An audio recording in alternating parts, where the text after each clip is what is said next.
Will, hey, congratulations on your new short film, The Coder.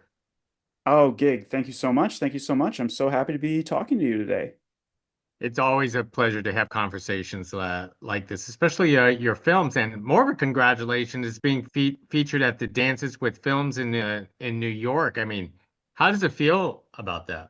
Oh, it feels great. I mean, I love dances with films. I was actually at this festival a couple years ago. I believe it was the inaugural Dances with Films in New York, but it's just such a great vibe. I mean, the people who run it are so cool and they get such great shorts, and you're playing, right in the heart of Manhattan. It's just an awesome festival. So I'm super excited to be world premiering there. Well, that's pretty exciting for you. I mean, it is a very prestigious film festival, well known around the world. But let's start with that obligatory question. We always ask these filmmakers where the original idea came from for the coder. Yeah, absolutely. Yeah. I actually am a software engineer for my day job. And so I've had like 10 years working at various startups, and I have a lot of friends in the field.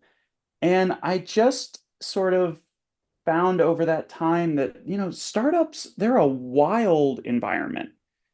Like, people have huge aspirations. Everyone's trying to break through the noise. People are working 80 hours a week. Sometimes management is really, divorced from what the engineers are doing, and they can be pushing them to do things that are not possible and just creating a real kind of pressure cooker. And I just kind of realized that I'd never seen a thriller sort of from the engineer's point of view. I think that we have sort of stories about the CEO and maybe from their point of view, you know, there's that kind of story out there, but I hadn't seen anything that was really from the software engineer's point of view. And I thought there was a real story there. And I just had sort of been in these environments and met these people, and I just sort of saw this kind of, I don't know, sometimes there can be almost kind of it just can be an unhealthy environment sometimes for the engineers. And I really thought that there was a story there to tell. So that's kind of where this all started for me.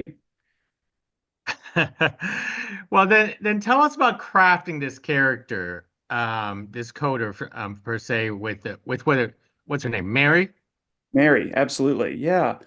Yeah, Mary, it's interesting. I think one of the other things I've also seen, not only the difficulty of the toll on your mental health that working in kind of a really high pressure startup can take, I've also seen, I just think it's been really, I don't know what the right word is. I guess sad in a way. It's just been really eye-opening to see how difficult it is for people to have their health insurance tied to their job. Hmm. And that is just, I think, something that is a real, I think it's something that, America is pretty unique in this situation. And I think it can cause a lot of extra stress for people that maybe will stay on in a job working longer than they should because they're afraid to lose their health insurance. And to me, that just feels wrong. And I felt that like seeing that out in the world, that kind of was a cornerstone for this character. And also seeing a kind of engineer who is so smart and maybe can talk really well with other engineers, but has a hard time pushing back against management about, hey, this is not realistic. This is not possible. We're not doing well. They have a hard time standing up for themselves like that. And I find sometimes the people that have a hard time pushing back on others to create space sometimes end up getting angry at themselves. So because they can't speak up for themselves, they they get in a worse and worse situation, and then they look internally and blame themselves and have this like really bad internal monologue. So I think those kind of two things kind of combine for me to sort of clarify the beginning of this picture of this woman, my lead, Mary. Now, of course, you're not that software engineer, are you? No, it's interesting actually, right? Yeah, I would not say, I mean, Mary is not like autobiographical, She's kind of a pulling of a lot of different threads in my life together. I actually tend to be more the engineer who is trying to be the bridge between the Marys of the world and management. And sometimes those exist and sometimes they don't. But yeah, you're right. I find myself I don't have those exact same struggles. I just feel like I know and see these people and care for these people, you know? Now, describe the startup that is portrayed in this film. You know, it for like a regular viewer like myself, I still don't even understand Bitcoin mining. Sure, of course. Yeah, I tried to create a story that was like deep enough and had like enough of the technical details that it really, hopefully it feels like you're pulling back the curtain on this kind of world and you're like getting a peek behind the scenes at how sort of these very strange startups are run that also are making giant moves in the world, you know? I mean, I don't know how many billions or if it's hit a market cap in the trillions now that are investing cryptocurrency. So whatever you think of cryptocurrency, I mean, some people think that blockchain is like it's the future, you know, it's going to be a new internet. It's like there are people who they almost have a religious devotion to it, right? And then there are other people that see it like a casino, like a get rich quick scheme. And then there are other people who think it's just a total fantasy, that it's just a Ponzi scheme, that it's like there's nothing to it. I think it's just a really fascinating world to kind of explore because you have evangelists, I don't know what the word would be, people who proselytize it. You have people who don't believe it at all. But whatever you believe, there's like, if not a trillion, there's I think hundreds of billions of dollars invested in this. It's a giant part of the world at this point. So I wanted to kind of give us a peek behind the curtain at that company, but also hopefully, you know, kind of give it enough sort of grounding and enough things you could hold on to so that anybody could get a basic idea of what's going on, which is the app is not working, it's losing customers' money, customers are upset, this is a bad situation, you know? So I'm trying to kind of straddle both those worlds. So for the film, you create a sort of a high-strung environment for Mary because she's basically towing the line of not just satisfying her CEO. She's trying to satisfy the customer. She's trying to balance out her coworkers, and then you have to throw in possible visitors or investors into the room into that mix. Yeah, absolutely. Which I also just, I don't know, I kind of love. I love yeah, the moment in the movie when the investors get involved is just a moment when it came to me. I was like, oh, I love that. Yes. Because that could absolutely happen. You know, nothing, I mean, I think software crises are inherently interesting and also you don't really see them much in art. But like, actually, when you are in the middle of a crisis, you know, it really feels like a thriller. You sometimes have a short amount of time, something is deeply broken, you have a team of people, it's a very complicated situation, and you're trying to balance that. Maybe you have the CEO in your ear, fix it, what's going on? Do this, do that. And to then, if you also, I mean, these startups, you know, they're built with these investors. And I mean, you do not want the investor to come visit their nice investment and the whole place to be on fire. You know, so yeah, I really, when that kind of, I don't know, I think that is an important piece to it as well. And yeah, I think you're right that the movie, a big part of it is, you know, we can be pulled in so many different directions, and Mary is. She's pulled in a lot of different directions. And when you have so many different demands of your attention, you know, what do you focus on? What do you prioritize? Now, the coding screens, the interfaces themselves, how realistic that you wanted to make that for your film? Yeah, that was so super important to me to be realistic. I mean, I really think that, especially a film like this, where it's very surreal, you know, there's a lot of time where you're spent kind of in or sort of dreamscape, sort of Mary's subconscious that's trying to be represented. I think that when you do something that is has those kind of surreal elements, I want the real world part of it to be totally spot on. I want it to feel exactly as close as I can get to what would actually be happening. So that when you take these wild flights, you've been in such a grounding of the real world that it also feels real, you know? So actually, yeah, the screens, we coded those. I actually have a couple friends who are listed as the code wizards in the credits, and they coded up all those screens, and we shot all of that.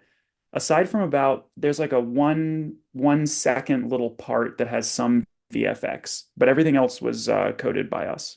So, Oh, most excellent. And the thing is, in order for this to work, you have to find the perfect actress to play Mary.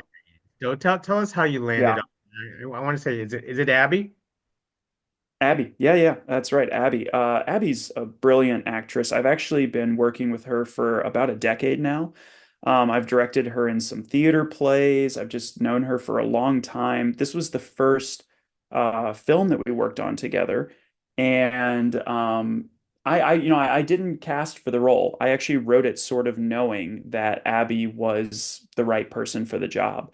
And I was very thankful when it worked out for her. And it was just so cool too because I had worked with Abby before in theater, but to see her work in film, it really is a different environment. She and I talked about this that in theater there's a kind of endurance in that you have to do the whole play over and over again, maybe for 2 months, maybe up to 8 times a week. And that's a kind of endurance. But in film, I mean, we're working 10-hour days. She's the lead, she's in every scene. The film starts, she's in a bad place and, ratchets up the intensity from there. So it was really wonderful to see her that she took a lot of time for herself. She kind of kept herself in the right, sort of space and was able to consistently over 10 hours show up and really give it her all. And I mean, it was just awesome. I just love working with her. I'm so happy with what she gave to this film. And yeah, I think you're totally right. The film would not work without someone as dialed in as Abby.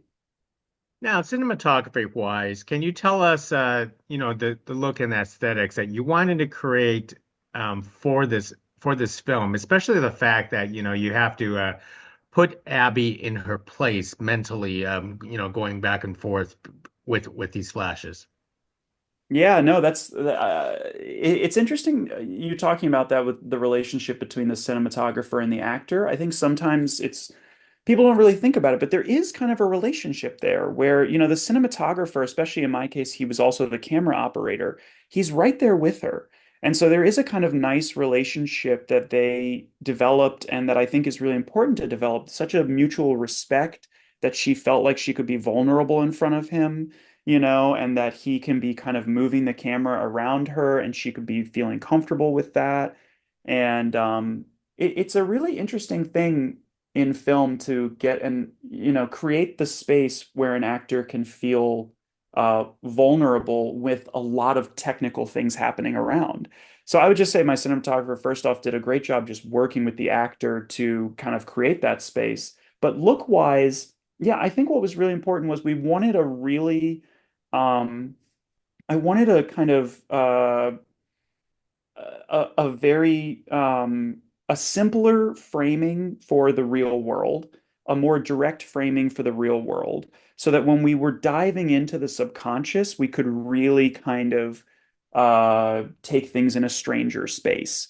I think the whole film is a bit sort of elevated in the cinematography. We do it, when things are kind of collapsing in, we try to make use of subtle zooms. There's a point when the CEO is pushing up his point and we kind of dolly with him. So we do have some camera work that's expressive in the real world, but we wanted to keep it simpler so that in the subconscious world, John and I, we really wanted to create something starkly different. And I actually really love John. There's an inner voice in the film of Mary's inner voice that we cut to, and it's actually her. It's her face, but it's a world of green. It's all this kind of sickly green, and there's a strange shimmer and wave to the image. And that was John. John found that on the day on my cinematographer using lens whacking to kind of create this weird distortion. So yeah, he was a huge part of creating the feel of this film. Well, it certainly works because you create the thrill, you create the tension in cinematography. It's with the actors plays a huge part of that. So, Yeah. Will, tell us about the rest of your cast. Were there who did you brought aboard here? Were they like from theater or was it Yeah, over? it's all over. Sort of our second lead, the CEO Thad, is played by Mickey O'Sullivan, and he's a fantastic Chicago actor. He's done guest and featured roles on a lot of the TV shows shot in Chicago, like Chicago PD and Fire. But he's also done some great independent cinema as well. He just had a short film that just did the circuit called Room Tone, which was a great horror thriller where he played a sound recorder on a movie set who gets so driven mad by the fact that people won't be quiet when he's trying to capture a quiet sound that he goes on a uh, murderous rampage. So he's got a wide range. He's an incredible actor, a great guy to work with. And he was just a real cornerstone. Our other actors were also fantastic. Yuchi Chu, he's also another actor in Chicago. It was all Chicago-based, a Chicago-based team of people who have done theater, but also done some film. Yuchi is actually also a filmmaker and has created some work and has, I believe, been a part of, I believe, a part of the Sundance Institute, the lab institute. So Yuchi is out. He's an interesting character as well. That he not only acts and has such talent there, but he's a filmmaker in his own right. So yeah, it was a really great team of people. Well said, well said. Do you, is this film just a one-off, or you actually have more thoughts on to making mo something more of this? Yeah, that's a great question. The film it has really kind of stayed in my head, and I have felt that there's an even bigger story. And actually, I have right now written a feature version of the movie. So it is a dream of mine that we can take this short film, and I think the short film is wonderful and really stands on its own. And my dream would be that people are interested in the story from the short film. Perhaps they want to come on board to make a larger story, but I could absolutely see this story being developed into a feature that goes deeper into both Mary's illness and also her relationship with the CEO and how that changes over time, and also the bug and the difficulties and the contours of that bug attacking the company. So yeah, I think this could be a really cool modern thriller as a full-length film.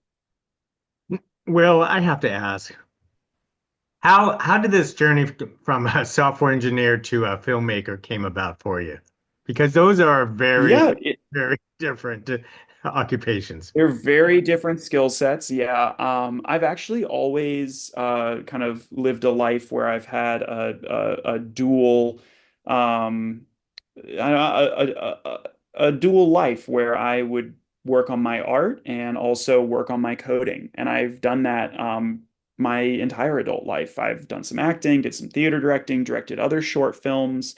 I'm actually a freelance software engineer, so I think that that's been really helpful in being able to carve out the time for the art to be able to make this film. I think would be much harder if I didn't have the freelance, kind of schedule and ability to make my own schedule. I actually do think that